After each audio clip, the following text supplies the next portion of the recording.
आप सभी का जैम स्किल्स के यूट्यूब चैनल में हार्दिक स्वागत है।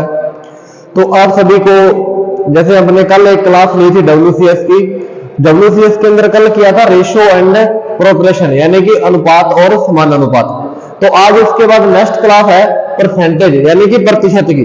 तो प्रतिशत क्या होता है कि इसका कहाँ उपयोग होता है, इसको कैसे यूज किया जाता है, ये एक बहुत बड़ा हिस्सा है मैथ का। क्योंकि अभी कहीं भी शॉप पर जाते हैं तो वहां पर भी ये लिखा होता है कि ये एक शर्ट मिल रही है जिसके ऊपर MRP ऊपर 30% डिस्काउंट है, 40% डिस्काउंट है, इसको किसी को प्रॉफिट हुआ है 20% का, 40% का। तो कोई दो धातुएं मिलकर बनी हुई है, उसके अंदर भी क्या है, ये इस धातु के अंदर दो धातु किसी मिश्र धातु बनी है, एक के अंदर 50% हिस्सा है, दूसरी धातु का 40% हिस्सा है, तो किसी का 10% हिस्सा है। तो सारी की सारी कहानी परसेंटेज पे आके खत्म होती है। तो जैसे अपन मूलधन में जाए यानी कि ब्याज के अंदर जाए तो वहां पे भी यही होता है कि इसको 8% दर है, इसको 50% दर है, 5% दर है। तो लेके देख लो सारा का सारा परसेंटेज के ऊपर ही आता है। चलो तो आज बात करते हैं कि परसेंटेज क्या होता है, उसके क्वेश्चन कैसे आते हैं। तो बात है कि प्रतिशत, प्रतिशत का अर्थ देखो दो वर्ड से मिलकर बना होता है। प्रतिशत हमेशा दो वर्ड से मिलकर बना होता है, प्रति प्लस शत। शत का मतलब कितना होता है 100 और प्रति का मतलब 1 यानी कि 100 में से 1। इसकी जितनी भी बात होती है हमेशा 100 के रिस्पेक्ट ही होती है। यानी कि कोई आपको बच्चा कह दे कि जी मेरे तो 80 नंबर आए हैं, जी कितने नंबर आए हैं 80 नंबर आते हैं, तो वो हमेशा ये पूछते हैं कि परसेंटेज में कितने हैं। जैसे मान लो कि आपका पेपर टोटल 100 नंबर का है, टोटल 100 नंबर का है, 80 नंबर आए, तो 80 डिवाइड जब 100 करेंगे ना तो तब पता चलेगा 80 डिवाइड 100, ये तो उसके नंबर आ गए जो टोटल 100 नंबर का था 80 आ गए। तो इसको प्रतिशत में डिवाइड करेंगे तो प्रतिशत में चेंज करने के लिए क्या करेंगे 100 से गुणा करेंगे, 100 से गुणा करेंगे तो कितना आ जाएगा 80%। ये होती है कहानी। इसके बाद पूछा जाता है कि कितने प्रतिशत आएगा, तो वो बोला जाएगा कि 100 में से कितने प्रतिशत है 80% है। ठीक है कि प्रतिशत क्या होता है हमेशा 100 के संदर्भ में ही चलता है। तो देखो इसके बाद क्वेश्चन है कि साधारण भिन्न है जो दशमलव भिन्न होती है उनको कैसे चेंज करते हैं, कैसे उसको हम चेंज करें। अब देखो साधारण भिन्न को प्रतिशत में बदलना, साधारण भिन्न समझाते हैं यानी कि जो भी वैल्यू P/Q के रूप में होती है, P/Q के रूप में होती है उसको बोलते हैं साधारण भिन्न या सिंपल फ्रैक्शन। यानी कि ये लिखा हुआ अब देखो 3/5 किसके अंदर है साधारण भिन्न के अंदर है, इसको किस में चेंज करना है प्रतिशत में चेंज करना है। चाहे साधारण भिन्न हो नॉर्मल वैल्यू हो, उसको कोई भी बोल दे आपको कि आपको प्रतिशत में बदलना है, तो आपको क्या करना पड़ेगा प्रतिशत में बदलने के लिए 100 से गुणा करना पड़ेगा। अब इसको भी मैं 100 से मल्टीप्लाई कर दूंगा, 100 से मल्टीप्लाई किया तो कितने पे चला जाएगा, ये 20×5 100 पे चला जाएगा। तो 3 का मल्टीप्लाई कर दो कितना आ जाएगा 3 दूनी 6, 60% आ जाएगा। प्रतिशत में चेंज होगा 3/5 कितना आ गया बेटा 60%। अब इसी प्रकार इसको चेंज करना है, 4/5 को भी गुणा करेंगे 100 से, इसको करेंगे तो 20×5 100 और 4 दूनी 8 80%। इसकी वैल्यू कितनी आएगी 80%। इसी प्रकार कोई भी वैल्यू होती है उसको यदि मैं प्रतिशत में बदलना हो तो मैं किससे मल्टीप्लाई करूंगा 100 से मल्टीप्लाई करूंगा। अब नॉर्मल 3 दे दिया, किसी ने बोल दिया ये 3 है, 3 को प्रतिशत में चेंज करना है, प्रतिशत में चेंज करना तो इसको 100 से मल्टीप्लाई कर दो ना, 100 से मल्टीप्लाई कर दिया तो कितना आ गया 300%। तो प्रतिशत को भी तो साधारण भिन्न में बदलना है ना। अब देखो प्रतिशत को साधारण भिन्न में दशमलव भिन्न में चेंज करना हो, प्रतिशत को साधारण भिन्न में, तो क्या करते हैं 100 से भाग करना पड़ेगा, 100 से भाग करेंगे। अब देखो ये 3% को किस में बदलना है दशमलव भिन्न और साधारण भिन्न में। अब यहां मैंने ले लिया 3% को किस में चेंज कर रहा हूं साधारण भिन्न में। जब भी प्रतिशत हो प्रतिशत हटाने के लिए क्या करना पड़ेगा 100 से भाग करना पड़ेगा। ये तो नॉर्मल आ गया, किसमें आ गया ये बनेगी साधारण भिन्न। दशमलव भिन्न में जाने के लिए भाग करना है, तो ये भी 1 0 2 0 है, तो 2 अंक छोड़कर पॉइंट लगा देंगे, 2 अंक छोड़कर पॉइंट लगा दिए, कितना आ गया 0.3 दशमलव में चेंज हो गया। अब ये 67% है, 67% को भी चेंज करना है, 67 को 67 डिवाइड 100, ये हो गया इसका एक साधारण भिन्न। साधारण भिन्न दशमलव भिन्न में जाएंगे, दशमलव भिन्न में जाएंगे तो क्या कितना आ जाएगा 0.67, क्योंकि डिवाइड के अंदर 100 है, 100 से भाग करने पर क्या करना होता है, 1 2 1 2 2 को काउंट कर लिया, 2 के बाद पॉइंट लगा दो। अब 28.6% है, देखो 28.6% है। इसको किसमें चेंज करना है, दशमलव भिन्न या साधारण भिन्न में। साधारण भिन्न में चेंज करने के लिए क्या करेंगे, हम 100 से भाग करेंगे। अब देखो 100 से भाग करेंगे, एक ऑलरेडी पॉइंट है, इस पॉइंट को यदि तुम हटाओगे तो एक जीरो और लग जाएगी, ये क्या बनेगा, साधारण भिन्न। साधारण भिन्न इसके बाद दशमलव भिन्न में चेंज करना, देखो 1 2 3 3 जीरो है, तो 1 2 3 के बाद पॉइंट लगा दो, 1 2 3 1 2 3 के बाद पॉइंट लग गया, कितना आ गया 0.286, क्या बनेगा, ये दशमलव भिन्न में चेंज हो गया। अब 40 का 6% ज्ञात कीजिए, 40 का 6%। इसी प्रकार किसी भी संख्या का आपको पूछ सकता है, तो कैसे करना होता है, जो का लिखा है, का मतलब क्या होता है, या ऑफ लिखा मिलेगा इंग्लिश में, उसका मतलब रहेगा मल्टीप्लाई। अब देखो 40 है, 40 तो लिख लिया, का मतलब, ऑफ का मतलब क्या आएगा, इनटू।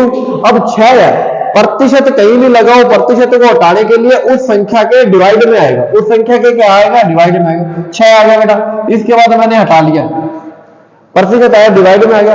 अब 1 जीरो से 1 जीरो कट गई, 6 चौका 24 आ गया, 24 आ गया, डिवाइड में 10 है, 1 के बाद पॉइंट लगाना है, तो 2.4, यानी कि 40 का 6% कितना आएगा, 2.4 आएगा। इसी प्रकार 500 का 50%, देखो 500 आ गया, इंटू 50, प्रतिशत हटा रहा है, डिवाइड में जाएगा, 2 जीरो से 2 जीरो कटेगी, 5 को 5 से किया 25 और 0, यानी कि 500 का 50% कितना आ गया, 250, यानी कि 500 का 50% जो पूछ रहा है वो आ गया 50%, 250। 150 किस संख्या का 30% है, यानी कि 150 किस संख्या का 30% है। देखो किस संख्या का पूछा है, संख्या अपने को पता नहीं है, यदि एक तो आपने जो मेथड है उसी प्रकार इसको करें, तो मान लो वो संख्या कितनी हो सकती है, x हो सकती है। इस x का 30% क्या है, x का 30% क्या है, 150 है, 150 है। तो अब देखो 0 से 0 की 3/10, यानी कि ये कितना हो गया, 3x डिवाइड में 10, 150, ये 10 इधर जाके मल्टीप्लाई में जाएगा, 3x 150 इंटू में 10, तो x बराबर क्या आएगा, 150 इंटू 10 डिवाइड में 3, ये कट गया 5 से, 5 ये 15, 0, कितना आ गया बेटा, 500। इसका आंसर कितना आएगा, 500, यानी कि 150 500 का 30% है। कोई भी क्वेश्चन हो आप इस प्रकार से कर सकते हो। 60 240 का कितना प्रतिशत है, 60 दिया, 60 240 का कितना प्रतिशत है। इसका मतलब ये भी होता है कि आपके मान लो 100 नंबर का पेपर है, आपके 80 आ गए, ये बात पूछ रहा है वो कि 80 100 का कितना प्रतिशत है। अब मान लो 60 है, 60 किससे पूछ रहा है, 240 से पूछ रहा है, यानी कि 240 से 60 कितना प्रतिशत है, 100 से मल्टीप्लाई हो जाएगा, 100 से मल्टीप्लाई कर दो, 0 से 0 कैंसिल होगी, 600 डिवाइड 24, 600 डिवाइड 24, 100 क्यों लगाया था, प्रतिशत में कन्वर्ट करने के लिए। अब आगे देखो ये कितने पे कट रहा है, 12 दूना 24, 12 से कट रहा है, 12 दूना 24 और 12 5 60, 50 डिवाइड 2 आ जाएगा, और इसको आगे और करोगे तो कितना चला जाएगा, 25%। इसका आंसर आएगा 25%, यानी कि 60 240 का कितना प्रतिशत है, 25% है। अब ये एक बक्से में 25 मशीनों के पार्ट्स पड़े हैं और इनमें से 5 बोल्ट है, तो बोल्ट की संख्या प्रतिशत में कितनी होगी। इसकी कहने की बात यह है कि एक कोई बॉक्स है, उसके अंदर टोटल 25 मशीनें हैं, तो उसमें 5 कुछ अलग पार्ट्स पड़े हैं, तो वो जो पार्ट्स है ये संख्या में तो 5 है, लेकिन प्रतिशत में पूछ रहा है कि प्रतिशत में कितने होंगे। अब वही कहानी है कि आपके मान लो पेपर है जो 25 नंबर का और आपके कितने नंबर आए, 5 नंबर आए, तो 5 डिवाइड 25 इंटू 100, प्रतिशत में तो पूछ रहा है ना, इस 25 में से 5 पूछ रहा है, 25 में से 5 पूछेगा तो 25 चौका 100 हो गया, 5 को इससे कितना आ जाएगा, 5 चौका 20%, यानी कि बोल्टों की संख्या में तो 5 है, प्रतिशत में कितना आएगा, 20% आएगा। एक उपकरण का मूल्य 21 रुपए है, 21 रुपए से बढ़ाकर 2520 हो गया, तो प्रतिशत में कितनी वृद्धि हुई है? देखो रुपए में वृद्धि कितनी हुई है, सबसे पहले ये वृद्धि पूछा प्रतिशत में।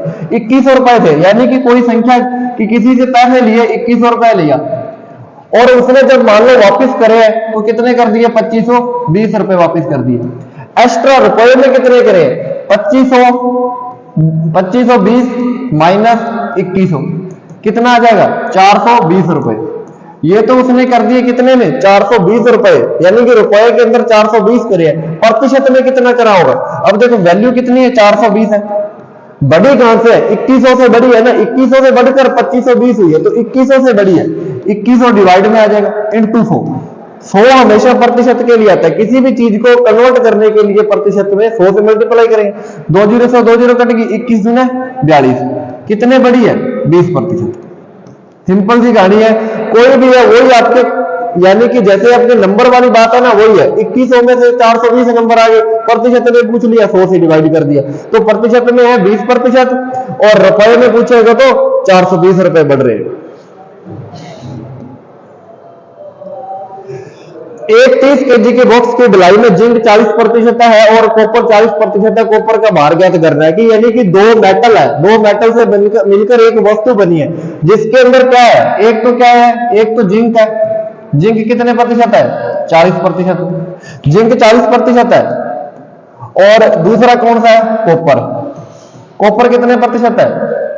सॉरी, एक जिंक 40 है, यहां पे आप 60 करो, क्वेश्चन के अंदर 60 होगा, ये गलत है। कॉपर कितना आ जाएगा? 60%। कॉपर 60% है, तो 30 केजी है। जो कास्टिंग का टोटल वेट कितना है? वो 30 केजी है, यानी कि 30 केजी है। अब कोई भी वस्तु है, दो प्रोडक्ट से मिलकर बनी है, दो प्रोडक्ट से मिलकर बनी है, तो वेट कितना है? उसका 30 केजी है। तो डायरेक्ट यानी कि जो प्रतिशत में मिलकर बनी है 60 और 40, 60 प्लस 40 100% हो गया। अब दोनों को ऐड करेंगे तो 100%। 100% बराबर कितनी है? 30 केजी। 100% बराबर वैल्यू कितनी आ रही है? 30 केजी आ रही है, तो 1% बराबर कितनी वैल्यू आ जाएगी? 30 डिवाइड 100। पूछा किसका है? कॉपर का है। कॉपर का प्रतिशत कितना है? 60 है, तो यानी कि 30 डिवाइड 100 इंटू 60 आ जाएगा, 60 आ जाएगा। तो 2 जीरो से 2 जीरो कटेगी, 6 दिया 18, यानी कि 18 केजी किसका भार हो जाएगा? कॉपर का भार हो जाएगा, क्योंकि जो वस्तु मिलकर बनी है वो प्रतिशत में है। जिंक 40% है, कॉपर 60% है, टोटल उसका वेट 30 केजी है। तो कॉपर का भार पूछा है, कॉपर का भार पूछा, तो दोनों को मिलकर, यानी कि जो वस्तु मिलकर बनी है वो 100% है, परसेंटेज में 100% है, वेट 30 केजी आ जाएगा, तो 1% की वैल्यू 30/100 आ जाएगी। तो कॉपर का पूछा, कॉपर 60% है, तो कितना आ जाएगा? 18 केजी। अब दूसरा कितना है? यदि जिंक का भी पूछा होता, जिंक का पूछा होता, जिंक की वैल्यू कितनी है? 40% है, तो यानी कि 30/100 इंटू 40, 2 जीरो से 2 जीरो कटेगी, 4 दिए 12 केजी, यानी कि 12 केजी इसके अंदर क्या है? जिंक है। अब दोनों को मिलाओ, देखो 18 केजी और 12 केजी, दोनों को मिलाने पर टोटल कितना हो रहा है? 30 केजी हो रहा है। तो इस प्रकार के कैसे कितने भी क्वेश्चन आएंगे आपको इस टाइप के कर सकते हो।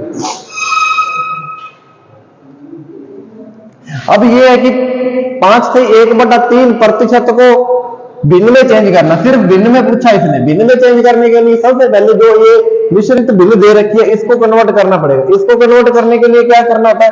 इस दोनों को मल्टीप्लाई कर सकते हो। 5 से 15 और ये दोनों को ऐड कर दो, इसको ऐड करो, 5 से 15 और ये हो जाएगा 16/3, ये प्रतिशत में हो गया।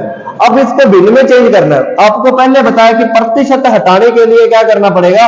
100 से डिवाइड करोगे। अब इस संख्या को 100 से डिवाइड करोगे तो बटा में 100 आ जाएगा। 100 से डिवाइड कर रहे हैं। अब ये देखिए, कोई भी संख्या बटा की बटा में हो तो वो संख्या आगे मल्टीप्लाई हो जाएगी, तो पलटा कर देगी। तो इस संख्या को करना 100 बटा में 3 इंटू इसके बटा में 1 लगाए तो 1/100 हो जाएगा। अब ये आ जाएगी 16 डिवाइड 300, और छोटे करेंगे तो 8 दूनी 16, 150। इससे आगे और छोटे हो तो आप कर सकते हो, लेकिन भिन्न का रूप है 8/150, ये भिन्न का रूप आ जाएगा। इस आगे दे रखा है कि √400 का 20%, √400। अब 400 का रूट कितना होता है? ये पहले इस 400 का रूट करना पड़ेगा। 400 का रूट कितना हो गया जी? 20 होता है जी। 20, फिर इस 20 का 20%, 20 का 20% कितना आएगा? प्रतिशत हटाने के लिए डिवाइड में जाना पड़ेगा, 2 जीरो से 2 जीरो कैंसिल, 2 दूनी 4, रूट 400 का 20% कितनी वैल्यू आएगी, 4 वैल्यू आएगी। ये आपका जो परसेंटेज का जितना चैप्टर थे और जो WCS के अंदर ITA के अंदर जितने भी क्वेश्चन आने वाले थे वो इससे बाहर कोई भी क्वेश्चन नहीं आएगा। तो आप इस क्लास को जरूर ट्राई करना लगाने के लिए, जो कि ITA के WCS के अंदर 2025 एग्जाम में जो क्वेश्चन आएंगे वो इससे बाहर नहीं आएगा, जिससे आप आसानी से पास हो सकते हो। और इसके अलावा ITA के अलावा जो अपनी ग्रुप डी है, रेलवे है और बहुत सारी वैकेंसी ऐसी है जिसके अंदर मैथ कॉमन होती है, मैथ सभी के अंदर आती है, तो आप मैथ यहीं से कर सकते हो। आगे अपने क्लास और लगाएंगे, वो नेक्स्ट क्लास आएगी शुक्रवार और शनिवार को, फिर डेली अपलोड होया करेगी। और इस चैनल पर आपको ES की, इलेक्ट्रीशियन की भी क्लास मिलेगी। अभी कल या 1-2 दिन में इलेक्ट्रीशियन और ES की क्लास जरूर मिलेगी। ओके बेटे, थैंक यू।